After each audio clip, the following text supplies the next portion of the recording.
Hello everyone, Charles Watts here, the Arsenal correspondent at Goal, joining you on Friday. We're at the end of another working week.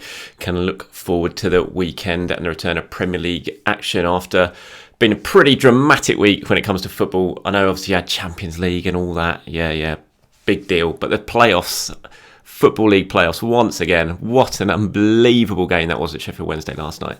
4-0 down after the first leg, game over surely, no, 5-1. Then penalty shootout win. Who doesn't love football? Brilliant, and good to see West Ham getting through as well to the final. I wanted to see that, so that was good for them as well. Okay, plenty to talk about today. Mikel Arteta's just had his press conference talking about a wide range of things, from Granit Xhaka to Saliba's contract to injury news to the summer transfer window. So he's had lots to cover, so we'll have a look at what he has to say. But first of all, I just want to say a big congratulations to Daniel and to Neve on their engagement. Neve, I hope I've pronounced that correctly. Apologies if I haven't. Both from Ireland have come over and been living in London, I think, for the last 2.5 years, often at the Emirates, and they've just got engaged. So congratulations to the both of you. I wish you all the best of luck in the future. Okay, let's get going on what Mikel Arteta has had to say. We'll start with the injury news. And he has now confirmed that Zinchenko and Martinelli are both out for the season. We knew that anyway, but he has actually confirmed that. He's just said they're both out for the season. On Martinelli, he said it's a different one. Gabby's is a pretty nasty injury. We need to assess next week how long he'll be out for, but it will be weeks at least. With Alex, it's a calf issue. He won't be available to play the next few games. I think that basically there, you're looking at Martinelli's probably quite a long-term thing. Zinchenko not quite such a long-term thing. He'll miss the end of the season, but should be, it won't be too long before he's up and running again. Martinelli's obviously a bit of a worry. It might well affect his summer plans. I'm not sure he'll be having too many holidays. Unfortunately for him, I imagine he's going to be spending a lot of time now in recovery and rehab at Arsenal to try and get him ready for the start of pre-season with ankle ligament injury. There's going to be lots of, massaging and all the highly technical medical stuff that they do, and it's so crucial. I said this in yesterday's video, that you get him back ready for pre-season, because the last thing you want to do is having players on catch-up, especially key players, regular starting 11 players. They've got to be ready for pre-season so you can get that under your belts and you can be ready to hit the ground running when the Premier League gets underway. So real blow for Martinelli. Such a needless one as well. Caicedo's tackle, obviously it was clearly a bit of a revenge thing after what Martinelli had done just beforehand to Matoma, but it was just such a needless tackle, and it's just such a shame that it's ended up the way it is. Obviously, he didn't try to hurt him. He wasn't purposely setting out to hurt him, but when you sort of dive in like that from behind, you've always running the risk of injuring a player, and that's what happened. And obviously Caicedo's apologised since. They did a hug on the pitch afterwards, but yeah, not the best of things for Caicedo to do, and it's had unfortunate consequences here with Martinelli. So that is a shame.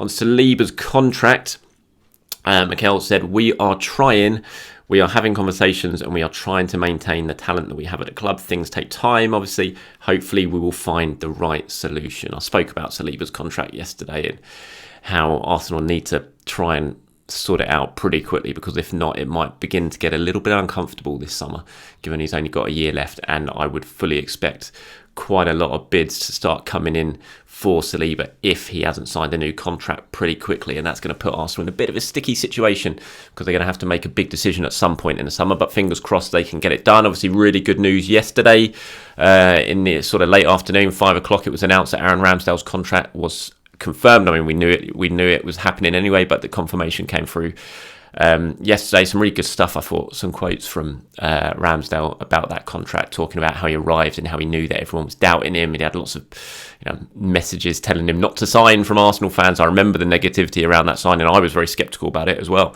but he's proved to be such a big success at Arsenal. He's just been a real leader in the changing room and on the pitch as well, the way he acts.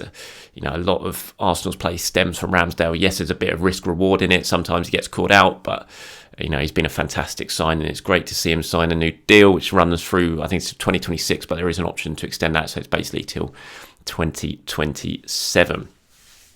There's lots of wider things that Mikel was talking about during the press conference. He was talking about the squad. He was talking about, the things have been since the Brighton game, and he admitted it was a really difficult one to take, and that he's sort of looking back on the game, and it was a lot of chances Arsenal had that they didn't take to put themselves in command. They did. The first half, it could have been very different. Obviously, once Brighton got the goal, Arsenal capitulated.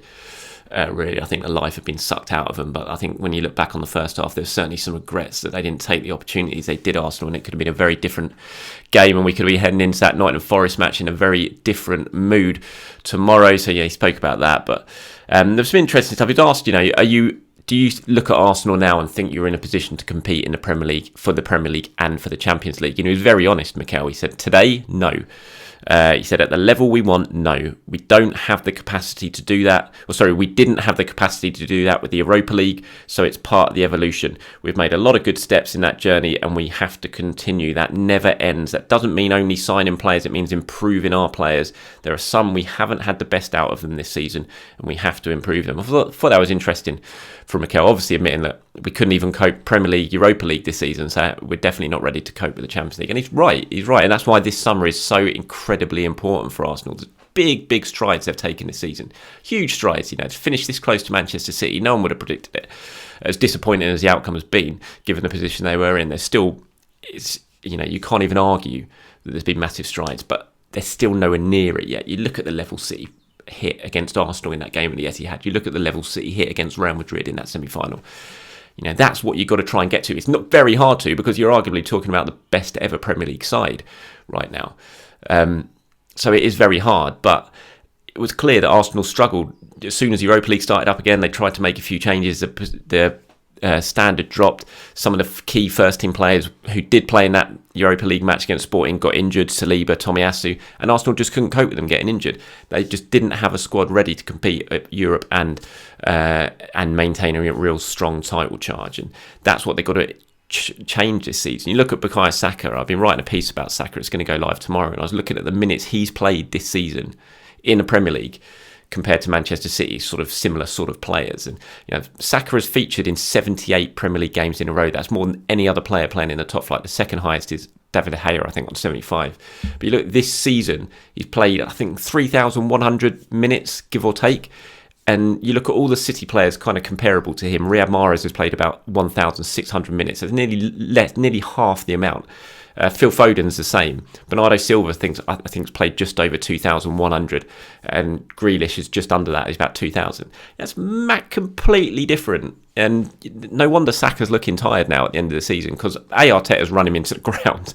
And B, the reason Arteta's done that because he doesn't really trust anyone else that he's got in his squad, so he has to play Saka, and that's where they've got to improve. They've got to be able to have a squad capable of being able to rotate those key players in the team and not be worried about the sort of standard dropping that much. And Arteta is clearly worried about that now. That's why he's really reluctant to change any of those key players. But if you're Pep and you think, I'm not going to play Grealish today, I'm going to play Foden, or I'm not going to play Bernardo Silva today, I'm going to play Riyad Mahrez. It's just, the difference there is just chalk and cheese. And that's the next stage. That's what Arsenal have to do. And that's why this summer is so massively important.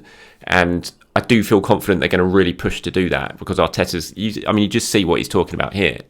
He doesn't muck around. He's so demanding. He's so determined to win, Arteta, that he's not going to muck around. He's going to demand a lot this summer, and I do expect the club to back him to a certain level. They're not going to go stupid. If West Ham say, well, we're not selling Rice unless you give it 150 million, Arsenal back away, I'm sure, and then move on to others. But to a certain point, I think they're going to be really aggressive in the transfer market this summer, and they're going to try and do, really raise the level of squad, and that's what they have to do, because they're in the Champions League next season and they want to build on what they've achieved this season.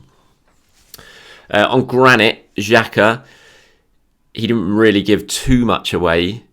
Obviously, there are talks going on at the moment with Leverkusen about Granit Xhaka. Nothing's agreed yet, as far as I'm aware, but we'll wait and see. It's beginning to look, it's looking more and more likely that Granit Xhaka might not be at Arsenal next season. Put it that way. And but it's what Mikel said. He said, I think he's played almost every single minute since I've been manager. An incredibly respected figure at the club. He has a great story around him with what he's achieved and going through some very tough moments. He's a very important part of us, and whatever happens, it's something we will discuss, but certainly not now. So he's not ready to talk about it openly just yet, Mikel Arteta, but it is rumbling away in the background. And again, this is part of the kind of squad rebuild that I'm talking about. You look at it on one hand, you think, what on earth are Arsenal getting rid of Granit Xhaka for? Potentially getting rid of Granit Xhaka for such a key player, integral player, starts pretty much every single game. But they want to get to the next level. They want to move up a level. And if that means getting rid of someone like Xhaka and upgrading, then that's what they're going to have to do this summer. And that's what I think they will do this summer. Because you're certainly looking at starting 11 for Arsenal, and you look at Xhaka, as great as he's been this season, you think, how do they get closer to Manchester City? What areas do they really need to improve in that starting 11? I think you look at Granit Xhaka in that number 8 type role and think, as brilliant as he's been, you can improve on that. And I think if you go out and sign a Declan Rice, that's a big upgrade in that position. He's younger. I think he's got the attributes to be an absolute superstar in that position. And so, yeah, I think that's part of what Mikel's talking about when he's saying about this, why they're not ready yet to compete Premier League and Champions League. Some tough decisions are going to have to be made. Some big players are going to have to potentially be moved on to raise some money to allow the club to sort of target the even bigger type players, and I think that's what they're going to have to do. And actually, Mikel hinted on this with this comment, which I thought was interesting. He said, when you get closer to the top, then the margins are smaller. What makes you win or lose, it's minimal and it changes. It's a penalty that goes in or out, and the season changes in that moment. He's obviously talking about Bukayo Saka against West Ham there. Having 3 or 4 injuries or having a full squad at key moments, that's what defines a season. What we have ahead of us this summer is important, and we have to absolutely nail it. Again, real blatant message there from Mikel Arteta to the owners, to anyone, about how important this summer is. If Arsenal want to build and improve on what they've done this season and go to the next level and be able to compete not just in the Premier League but in the Champions League, the summer is absolutely integral to that. You can't afford to rest on your laurels. What Arsenal have done this season has been great, but if they rest this summer, then they're quickly going to get overtaken again by the other clubs, because the other clubs aren't going to rest. The other clubs are going to improve. Liverpool are going to improve. Chelsea, you would think, are definitely going to come back to near what they should be. Man United are going to improve. They're going to spend big. So Arsenal have to do that as well. Otherwise, everything that they've done this season will quickly be like that. We've seen how quickly things can change. Look at Chelsea, look at Tottenham this season. Blink of an eye, you go from a top 4 club to, mucking around at 9th or 10th in the table. And Arteta doesn't want that to happen. He won't let that happen, I don't think. And that sort of message there, what we have ahead of us this summer is important. We have to absolutely nail it. And he's absolutely spot on. Arsenal have to get this summer right. If they do, then I think they can have a really, really exciting season next season with the type of player that they're going to try and bring in. There was other stuff. I mean, he said this, which I thought is right. He said, we can have perspective on where we are today and where we've come. We have to acknowledge that the team, the players and everyone around the club deserves credit for how far we've come. And they do. I think as disappointed as we all are, and we are all disappointed, it's taken me a fair while to get over what's happened in the last few weeks. I always thought Man City would win it, but I did let myself start to believe that potentially Arsenal could do it. There was a few wins that made me think, this could be Arsenal's year. Aston Villa, last minute goal. Those sort of games, Bournemouth, Reece Nelson. It was very hard not to get carried away on those moments. But so it's disappointing the way it's panned out. But I think you've got to take stock as well and look at where Arsenal were, how they started the season, where we thought they were going to be this season, what we thought they were potentially going to achieve this season, to what they've done. They deserve a lot of credit. The players, the coaching staff, the fans for what they've done this year. Everyone deserves a lot of credit. It's been so much fun. It's been the best season that I can remember in a long time. The most enjoyable season I can remember in a long time.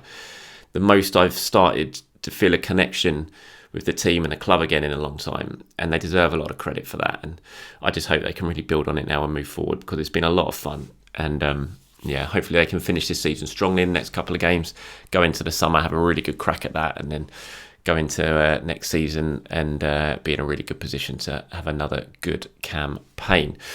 All right, that's it from me. I'll do my quickly predicted 11 tomorrow, because I'm going to be travelling up to Nottingham Forest pretty early, so I won't be recording a video tomorrow. But predicted 11 for me for the game. See, Ramsdale in goal. I think it's going to be Ben White, Kivior, Gabriel and Tierney.